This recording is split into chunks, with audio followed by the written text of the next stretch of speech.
Всем привет! В прошлом моем обзоре я затрагивал такую новеллу, как Карано Шоуджо, с целью донести до людей такой прекраснейший проект. Сегодня пойдет речь про продолжение первой части, а именно Карано Шоуджо эпизод 2.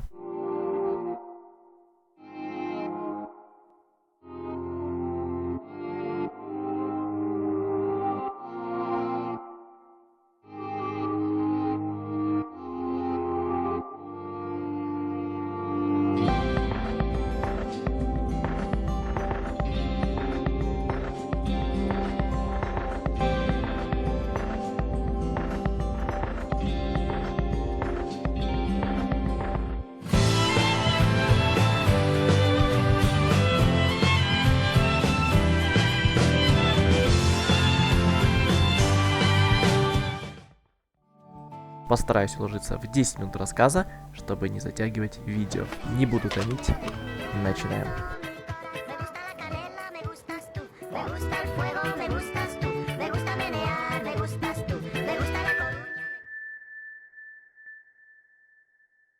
Начинается все с того, как какой-то чел с улицы решает оформить самовыпил, но ему мешает проходящая мимо девушка. Если вы смотрели прошлый ролик, то сразу поймете, что это сестра главного героя Юкари. Резкими переходами нас переносят в парке на кассира, где мы разговариваем с матерью пропавшей дочери по имени Току. Кто не в курсе, то в прошлой части, если проходить на истинную концовку, она лишается и рук, и ног, после чего ее крадет маньяк по имени Кацураги Син. А лучше советую вам самим ознакомиться с этой концовкой, а не выслушивать мои мега краткие пересказы. Короче, за весь день вообще ничего интересного не происходит, и Рэйди возвращается домой, где ему звонит сестра, чтобы тот срочно приехал по какой-то причине в больницу. В переходах между сценами нам рассказывают про какой-то ритуал, где девушка сидит посреди комнаты, окруженная свечами. Она делает неглубокий надрез на запястье, дабы облить глиняную куклу своей кровью. Эту куклу она уносит и закапывает под неизвестной нам дорожкой. И для дальнейшего рассказа хотел бы упомянуть, что эту девушку, выполняющую этот ритуал, зовут Мико. Дальше вы поймете, какую роль сыграет это имя. И вот с этого момента для меня начинается самая любимая часть игры, поскольку атмосфера в этой деревушке Хитагата заставляет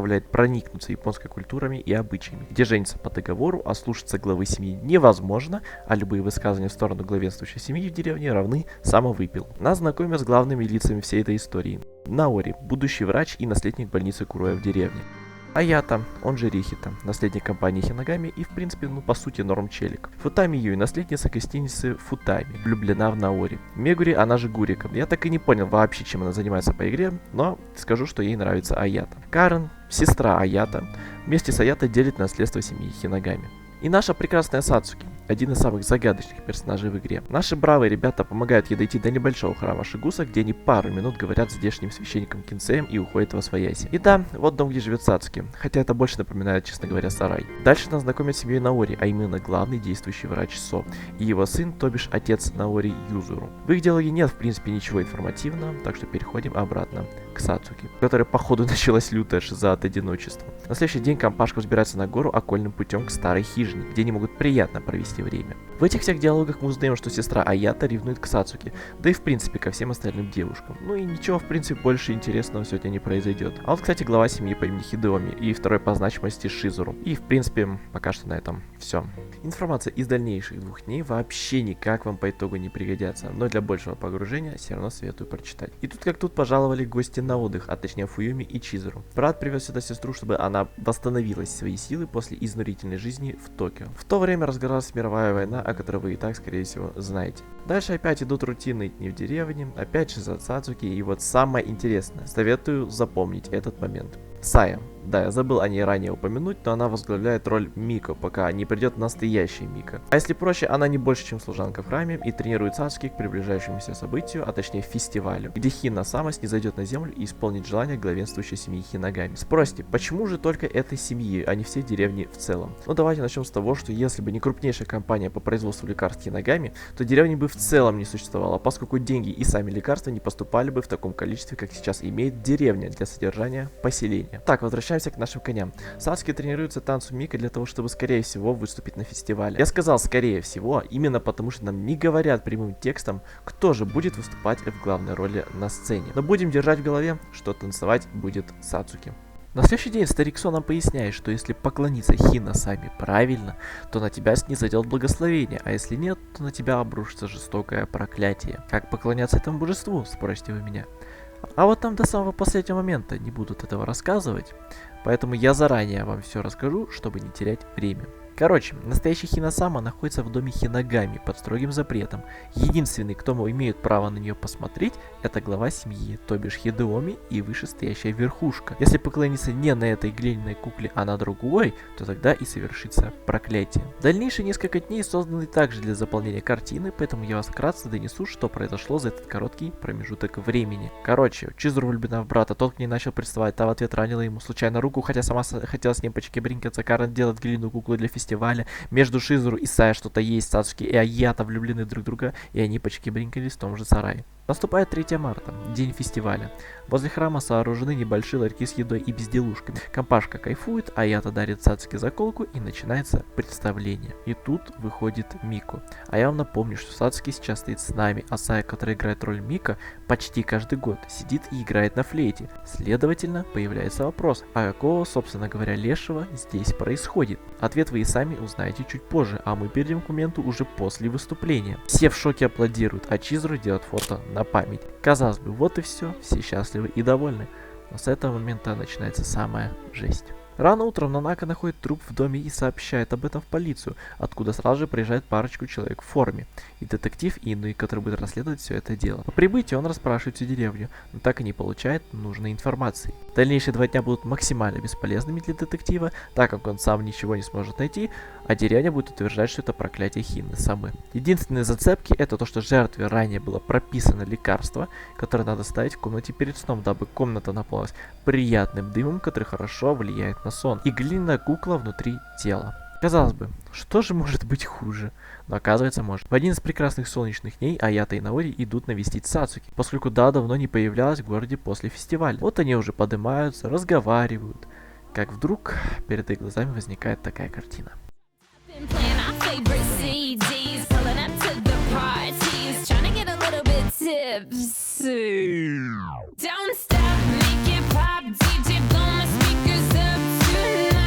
Как думаете, насколько сильно я офигел во время прохождения? По правде говоря, в этот момент я просто сидел с открытым ртом и представлял, что же сейчас испытывает Аята. Увидеть такую картину в столь юном возрасте явно не придет ни к чему хорошему. По итогу дело замяли, родители месторождения Сацуки неизвестно, а расследование скатилось в тупик. На этом заканчивается 1 глава данной истории, а мы идем дальше.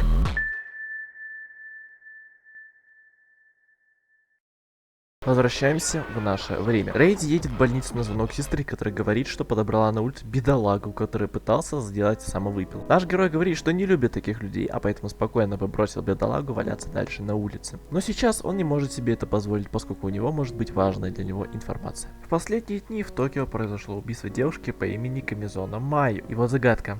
В теле жертвы была найдена глиняная кукла. А единственная наша зацепка... лежит сейчас в больнице Кучики. И как ни кстати, на следующий день происходит новое убийство. Жертвой стала девушка 30 лет Итоси Мизуки.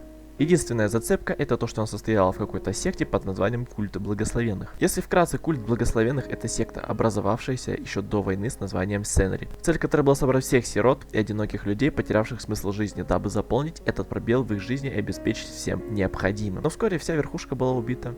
Но в этот момент уже шла война. Были избраны новые люди, которые полностью подчинили себе всех служащих, делая всякого рода плохие вещи. Детектив Такаши Расюга был причастен к всем событиям и самолично раскрыл это дело, посадив всех вышестоящих за решетку. Но вот спустя пару лет культ возобновил работу под своим старым названием Культ Благословенных, беря обычаи из ранее упомянутой религии семьи Хинагами. Спросите, а откуда они знают о обрядах и всем остальном, если деревня находится вообще в далекой глуши от Токио? Ну так вот рассказываю, и глава Уцуки Кейга ранее посещал деревню на фестивале 3 марта и очень хорошо ознакомлен с этим всем. Была объявлена святая пророчица, которая может предсказывать будущее и видеть прошлое. Как вы поняли, это аналогия Мику. Спросите, а кто выбран на роль святой пророчицы? А вот это мы узнаем чуть позже. В игру вступает бывший репортер и глава группировки Аоки Тодзи. Ее задача найти информацию про культ и выведать, откуда к ним поступает так много денег. В школе Юкари знакомится с Юкико, делая ее своей подругой. Та нехотя приходит к ним в кружок, и так и начинается их дружба. Кстати, каждый последующий ее сон нам будут показывать в течение всей игры, чтобы мы были в курсе всего пиздеца, что нас ожидает в будущем.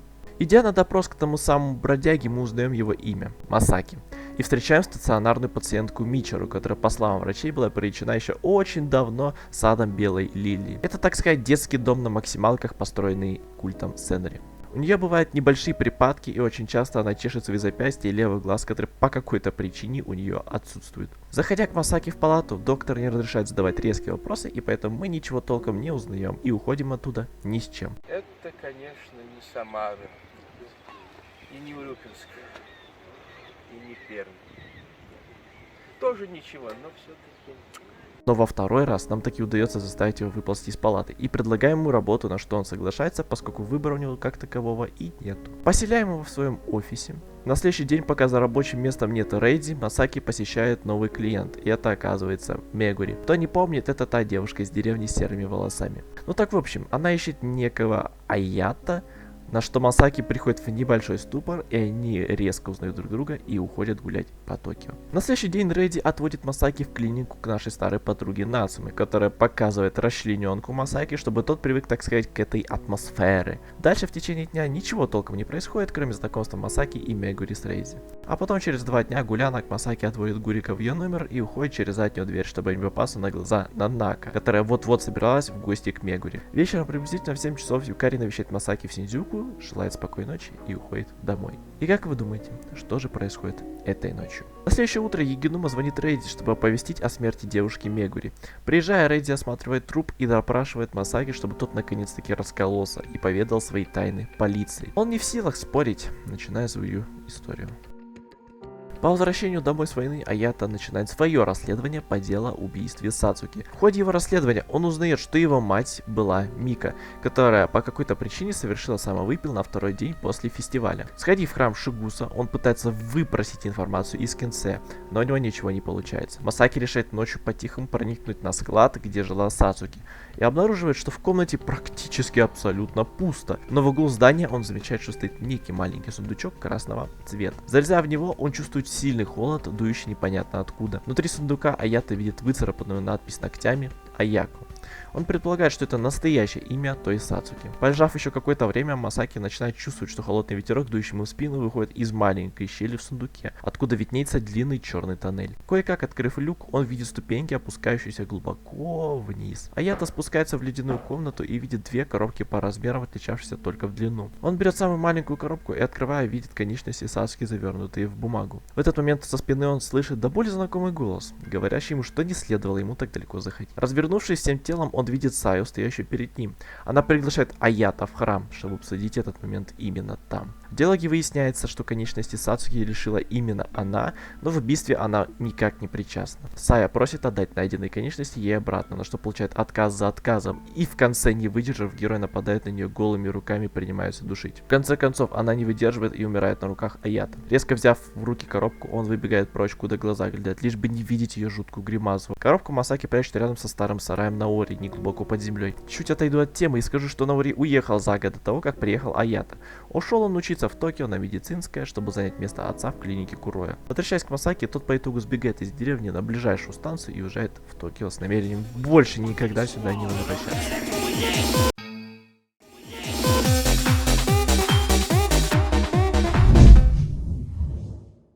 Вот, в принципе, и вся история. И да, имя Масаки Аята взял себе, поскольку человек с таким именем погиб на войне, а у него в банке есть небольшое состояние. Рейди, удовлетворенный его рассказом, предполагает, что в тот вечер в отеле после Масаки кто-то еще был в номере. И это оказывается Савашира Нанак. Приехав в больницу, быстро допрашиваем ее и едем за фотографиями Чизру из деревни Хитагата. А на другом конце Токио в ночь на Рождество Егинума просит Тоди, чтобы та разыскала кое-какую информацию по поводу клинических испытаний на сиротках в культе благословенных. Буквально через день Рейди принимает решение съездить в деревушку вместе с Аято, дабы продвинуть расследование еще чуточку вперед. По приезду они остановились в гостинице Футайми. Здесь Рейди познакомился с Юй, и та узнала, что Масаки это сбежавший Аято, но не стала об этом никому говорить. Хотя, пусть она и ничего и не сказала, но ее бабушка все равно сразу все поняла и доложила об этом главе семьи Хинагами. Поэтому на следующий день Масаки уже забрали домой. Рейди, пока Аято гулял, успел немного почерпнуть информацию детектива Инуи и проведать храм Шигуса вместе с клиникой Куроя. Вместе с Аято в деревню вернулась на время его сестра Карен и медсестра Нанако. Неожиданно и негаданно на следующий день под Тори находится труп горничной Юки. Казалось бы, цепочка из убийств была только из будущих претенденток в невесты Каята. Но, похоже, предположения Рейди начали загонять его в тупик. Исследовав место преступления, приходим к выводу, что тело появилось здесь не сразу, а уже после убийства, поскольку на земле были останки крови, ведущие по тропинке влево в горку, где находилось святилище. Вернувшись домой, Каята Рейди дождался момента, пока все выйдут из комнаты, и открыл шкафчик, куда был запрещен вход всем, из-за того, что там находилась оригинальная Хина Сама, то есть глиняная кукла, которой все поклоняются. Взяв небольшой кусочек на экспертизу, он быстро закрывает шкафчик и просит Масаки доставить образец лично в руки Егинуми. Ближе к вечеру он направляется обратно в гостиницу, где приходит к выводу, что все жертвы это будущие невестки Аята. Хотя, как по мне, до этого додуматься можно было немного раньше. Первый в город направился Масаки с Карен, а следом за ним и Рейди. Отвлечемся немного на Юкари, ее подругу, которая сыграет не последнюю роль в игре. У сестры Рейди есть две лучшие подруги, это Юкико и Каханы. Одна из них неимоверно спокойная, а другая на лету меняет темы разговора. Да так еще, что не успеваешь за ней уследить. В общем, Юкико вступает в художественный клуб по просьбе Юкари, чтобы они стали ближе к друг другу. По итогу они весело проводят время до того момента, пока Юкико не начинает посещать культ благословенных. Ходит она туда, поскольку там находится ее врач, который выписывает ей таблетки от плохих снов. Сны Юкико нам будут показывать в течение всей игры, и чуть ближе к концу понять их смысл не составит никакой трудности. В один из дней до приезда Рейди Юкари находит на прилавке продуктового магазина книгу от автора Кацуро Агисина. А я вам напомню, что это тот писатель 2 года назад совершил серию убийств и по итогу сбежал от полиции, прихватив с собой подругу Рейди Токо. Естественно, она в панике, и ей не хотелось бы, чтобы ее брат узнал об этом раньше, чем она. Она просит подругу детектива передать потом самой, когда тот приедет, чтобы та смогла остановить его от дальнейших необдуманных действий. Все так и произошло. Благо Рейди смог угомониться и прийти в норму. Смог же, да.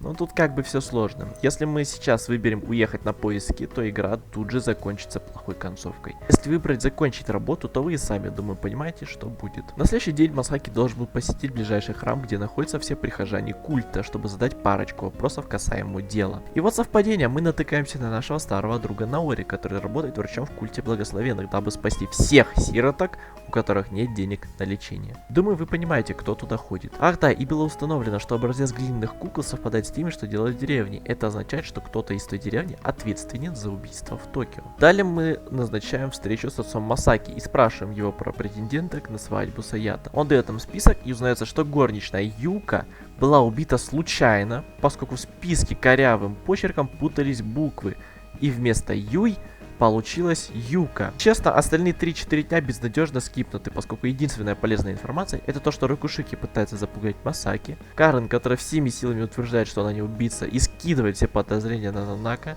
и узнаем у Фуюми, что организация помогает ей с детским садом финансам, дабы уподобиться обычаям коммунистического строя и сделать Японию социалистической сверхдержавой.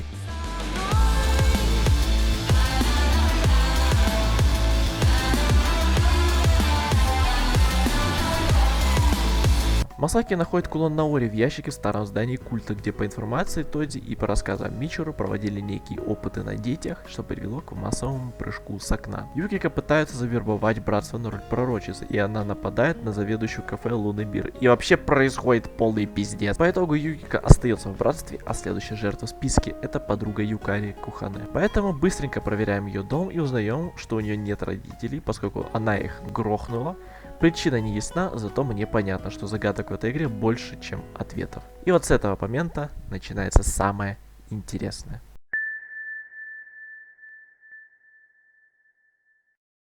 Кохане просит Фуюми передать записку братству, а та в свою очередь просит Нанака, поскольку она тесно связана с братством. Перед тем как отдать, Фуюми прочитал, что там написано, но ничего не поняла, поскольку там был написан Ироха. Рейди тем временем не теряет времени и навещает отца Масаки с целью расставить так называемую ловушку. Он присаживается в приемной, и к нему заходит сам отец Аято и его сестра Карен, которая несет поднос с чаем. Рейди сразу начинает диалог с того, что он якобы нашел следующую цель маньяка и говорит, чтобы ни в коем случае никто в зале никому об этом не рассказывал. Но как бы на этом моменте уже понятно, для чего и для кого расставлена ловушка. Этим же вечером та самая жертва была выпущена на улицу с целью приманить маньяка, и когда он на это клюет, ему резко прилетает по лицу оружием Тонфу. И этой якобы жертвой оказывается наша знакомая Аюму. Так-то на самом деле она в сюжете появляется чуть раньше, но я решил сохранить хотя бы немного интриги для вашего же интереса. Как мы помним, Аюму занимается в школе боевыми искусствами, так что ей не составило труда отбить все нападки преступника и заставить его попятиться назад. Тем временем выскакивает Рейди и не дает маньяку убежать. Как вы думаете, кто же был этим маньячелой? Убийца снимает маску,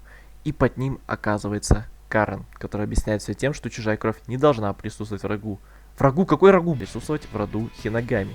И только она заслуживает права быть с братом. Ее арестовывает Егинума, и теперь осталась только проблема с братством. А тем временем на другой стороне Токио Масаки и Тодзи караулят дом Кахане, дабы преступник не решил неожиданно на нее напасть. Но они обнаруживают ее дома и решают расспросить Юкари, на что та отвечает, что сегодня воскресенье, и скорее всего она пошла на поиски Юкика, поскольку ее забрали в братство. Они решают расспросить Фуюми, которая последняя застала их обоих. Она говорит, последнее, что ей говорила Кахане, это передать записку Юкика в братство, на котором был написан этот текст. И самое интересное, я этот текст разгадывал 1,5 часа, пользуясь интернетом и справочником игры. В конечном счете я разгадал, и получилась фраза. Сразу же летим в школу и видим там такую картину. Кахане душит Юкика. Разнимаем девушек и всеми правдами и неправдами успокаиваем их, пока ситуация не вышла из-под контроля. У одной из них вообще припадок начался, из-за чего ее увезли в больницу. А Юкика осталась с Юкари ночевать следующие несколько дней, чтобы ее не нашел культ. А тем временем Рейди опять готовит вылазку в деревню Хитагата, поскольку ему нужно закончить свои дела и снять одержимость детектива Инуи с этого расследования, поскольку тот уже больше 10 лет расследует это дело,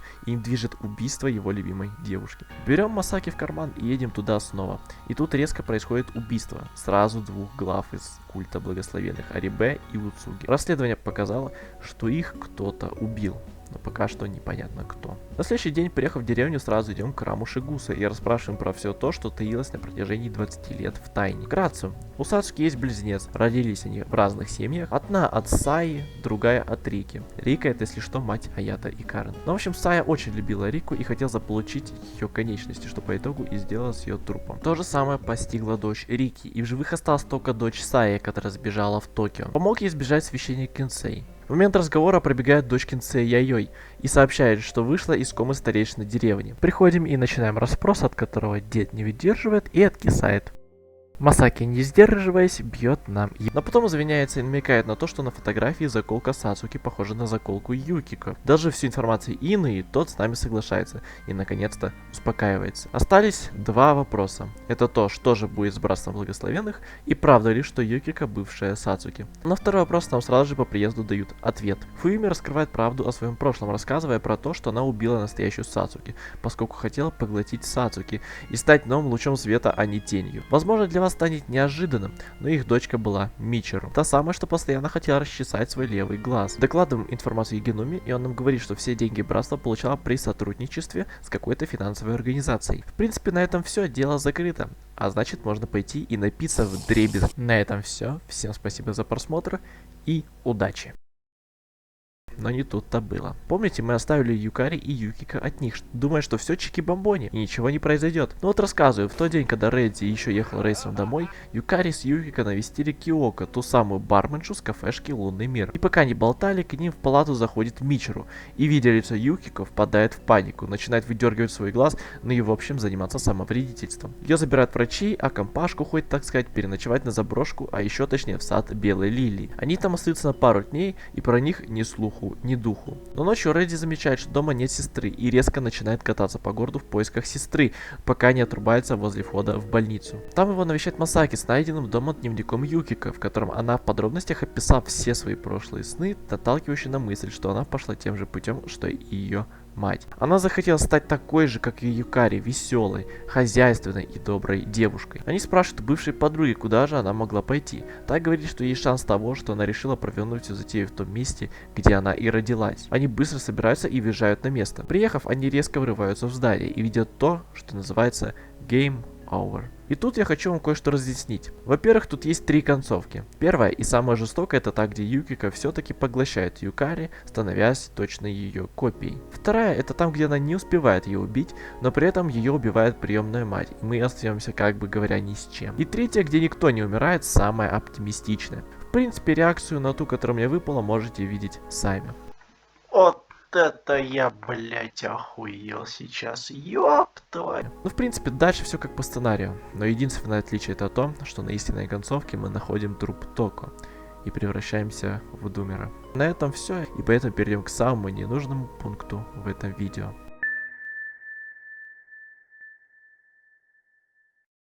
Новелла, без всяких сомнений, заняла отдельное место в моем сердце. Как и в прошлой части, саундтреки прекрасны и фоны очень хороши. Если пробегаться по концовкам, то могу сказать, что все, кроме обычной истинной концовки, до единого полностью абсурдны. В одной из них Редди вообще клал огромный болт на расследование и уехал искать свою подругу из первого эпизода игры. Из минусов, которые выходят из моего опыта игры, это то, что в игре слишком много имен. Ну прям настолько, что под конец игры стоило персонажу на экране заикнуться про второстепенного персонажа, как я начинал перебирать в своей голове тонну полученной информации. Иногда это и не помогало, и приходилось залазить в интернет. И самое болючее — это баг с настройками игры. В остальном я получил полное удовольствие от игры и пустоту после осознания, что третья часть на русском языке выйдет как минимум через год. И поэтому остается только ждать. А на этом все. Не прощаемся.